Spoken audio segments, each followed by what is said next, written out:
I was talking to my dentist about investments. Like, he was talking about moving his practice, expanding, and he was proud of it.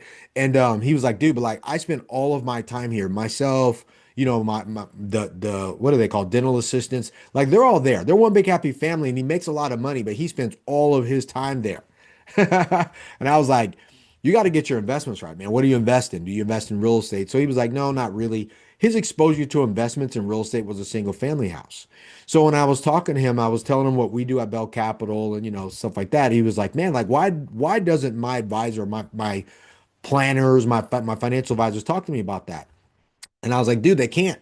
Your wealth planner and your financial advisors cannot talk to you about investments in real estate that doesn't have to do with their own financial product that they actually sell as a service. They're not going to tell you that. It's actually called selling away.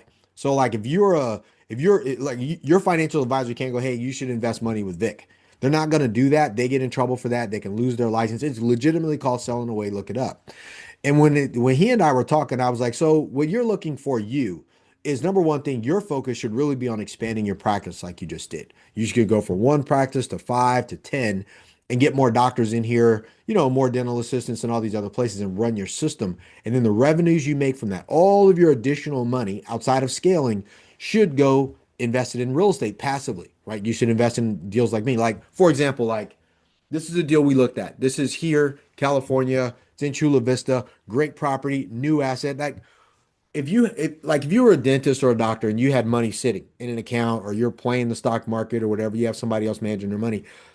If you look at this deal like it was a bank, this is 300 units, Class A property, Class A location. It's cash flowing from day one. And you were to take some of your money and you were to roll that money into this deal with us, like in our real estate fund, right?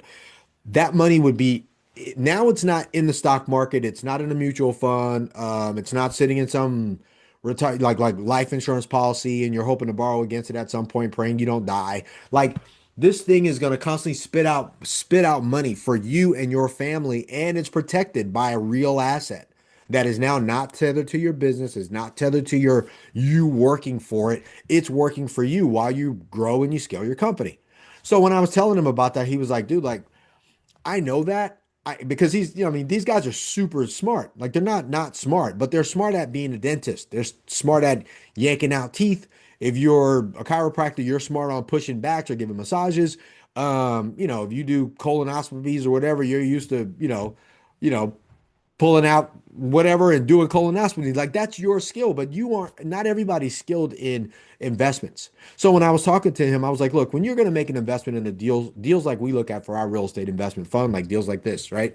Like, look at that deal. That's a beautiful piece of property, right? Beautiful piece of property. So I don't have to guess really hard of what that is. There's an address. I can look it up. There's records. It's owned by an institution, so it's managed well. There's third party management. Like there's not a lot of guesswork in that level of investments, but here's what you are looking for. If you're going to move your money, number one thing you're looking for, I was telling him this, I talk about this all the time. You want to protect your cash. So if you have money sitting, dying in a savings account, a bank account, a retirement account that you're 40 years old and you're going to retire at 65, 75, 67, whatever, and they keep moving that age up. You don't need that money sitting doing nothing for you right now. You need that money at play.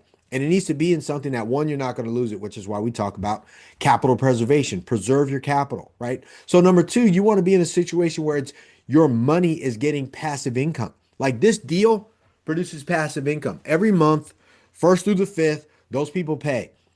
Property manager, professional management goes in, collects that stuff. It's documented, it's accounted for, and those people that pay there are also paying for the expenses of operations of that property. He pays for the taxes, insurance, trash, valet parking. He pays for everything, insurance, all of it. Like what's left over pays the debt, and what's left over from after the debt goes out to the investors. That's how that works. So your passive income, meaning you didn't have to work for it, is being made by someone else. It's like investing into another operating business, which is what I was telling the dentist. So aside from protecting your capital, it does because it's real. Aside from kicking out passive income on the money that you invested in it, that's happening like clockwork, whether you want to do it or not, because it's housing. And then next, you're going to be dealing at scale. So, like he was talking about being his exposure was being in a single family house or a home. This is not a home, guys. This is housing. This is 300 homes, 300 houses under one address. as opposed to your one house under one address that you live, sleep, will die in it, and you have to work your ass off for it and pay on it every month. There's 300 families, 300 people living in this one asset, all collectively coming together to pay for that asset, which in turn later pays the investors, right? That's the difference. So that is the other way, the other reason why when we were talking, I was like, you want to invest at scale. Same thing with his office. He can't be a dentist without dental assistants working there.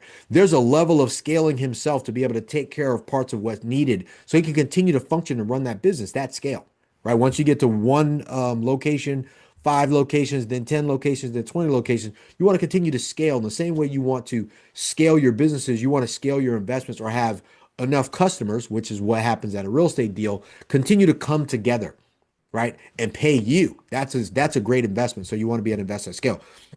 Next, you want the tax benefits of that investment.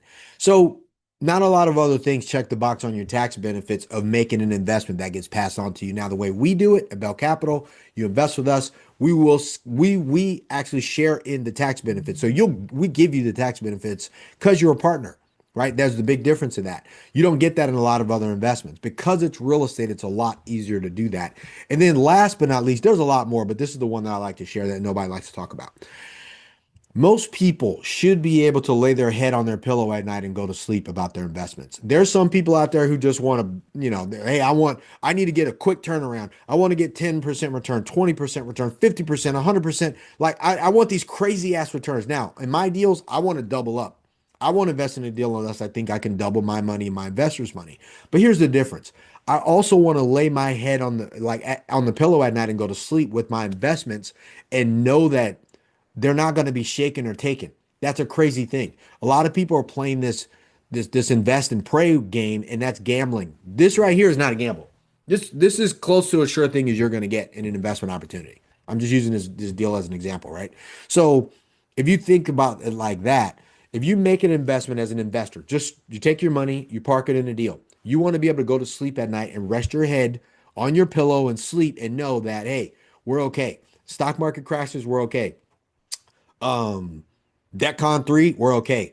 COVID, this deal was okay.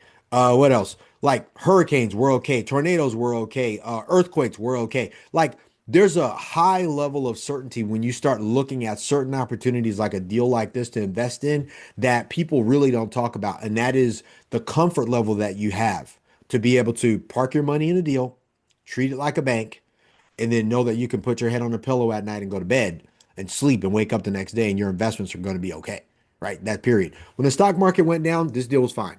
Right now, everybody's talking about an AI bubble. This deal's going to be fine. They're talking about right now with, Elon and his package and the AI bubble. That's the problem. Interest rates could go up. Interest rates can go down. Inflation, the tariffs, President Trump, wars that are going on. This deal is going to continue to puke out money every month while you go to bed and sleep, wake up and run your practice as a dentist, a doctor, an entrepreneur, a small business owner, whatever it is that you do, engineer, or you just work your job. That's the difference. So as you get into investments, you want to get into the right investment for you. And I was telling the dentist, I believe what we do is probably right for you. Now you got to know that it's right for you though, right? Huge difference. So about you, if you're a dentist, you're a doctor, you're a professional out there, you make a lot of money, and you're like, dude, I need to invest my money in something. Maybe we're good for you. Go to bell-capital.com. Definitely want to have a conversation with you. You can talk to me or someone on my team about deals we're looking at, the opportunity I feel like is happening right now in today's market. This is going to be the biggest opportunity for real estate that's going to happen in my real estate investment career, and I plan on taking advantage of it. And I would love to have you guys. Like, you're my friends. That's why I do this. I go online and I talk to my friends about what I'm seeing, what I'm experiencing. I share what deals we work on. But you got to go and you got to register at bell-capital.com. But I do this because I want to help. I do this because, one, just totally transparent. My goal is to make every one of you guys that want to be an investor with us to allow you to invest with us. Period. End of story. My intention is to have you become an investor and have no less than $1 million invested with us over time. All in 1 million, 100,000 at a time, 100,000, 500,000, 300,000, 60,000, whatever. I don't care. But I really want you to get invested. I really do. Like, that's my intention for you. So just lay that out there. Make no, don't be confused about why I'm doing this. Like, my goal is to help. But the other thing too is, even if you don't do it with me, is to shed some light on something, the information that maybe I didn't have our parents didn't have as being middle class. We're not super wealthy. We're not elite. We weren't born with the silver spoon in our mouth. I didn't go to like some major university like Yale or Harvard or anything like that. I didn't work on Wall Street. I didn't hear about these things. So I come here to tell you guys the truth and share with you what we're doing at Bell Capital as well as so that way at some point maybe what I say will resonate with you and it'll help you. So I hope this helps. If it does, like this video, share this video, comment on this video, give it a thumbs up or give it a thumbs down. Don't be a hater and a hider at the same time. But I really, really, really think that this is something you should do. And if you're my dentist buddy, man, look, get involved in this. Don't sleep on this, doc. I think this will really help you. We talked about it. We're going to reach out and we're going to do something. But if you're interested, I'm telling you, don't sleep on this. Real estate over the next decade is going to be a game changer. And you should be invested in it passively as an investor. You don't have to own the deal. You don't have to run the deal. One, if you have a business and it's successful, you really don't have time. You should be focusing on your business, growing your business, scaling it, spending time with your family, and then let your investments multiply while you continue to grow and expand your practices and your businesses. All right. So enough, get off my soapbox. But anyways, you guys have a great day today. Let's get after it. Boom.